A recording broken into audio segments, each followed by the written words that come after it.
Good morning mga ka-OFW. So, for today's video, may recommend ako sa inyo, lalo na sa mga baguhan nating mga OFW, yung mga first timer, hindi may iwasan na nalalagas yung buhok natin. So, ito mga ka-OFW, may recommend ako sa inyo kung ano ang pwedeng gamitin. So,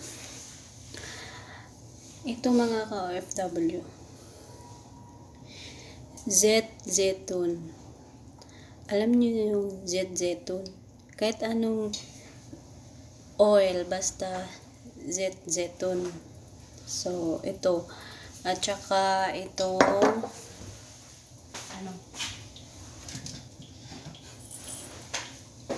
At saka ito. Siguro sa mga OFW, kilalang kilala nila to. Ang pangalan nito ay cloves. So, ayan. So, ang unang gagawin nyo mga ka-OFW, magpakulo kayo ng Z-Zetun. Tapos, lalagyan nyo nito, yung cloves. Lalagyan nyo 13 na peraso, ganun, or 15, or 7 na perasong cloves. Ihalo nyo siya, tapos, i-ano nyo siya, pakukuluan nyo siya. Tested na to mga ka-OFW kasi ginagamit ko to. So, pakukuluan nyo siya within 20 minutes, ganun. Tapos, pag nakulo na siya hanggang 20 minutes, hayaan nyo muna siyang itabi.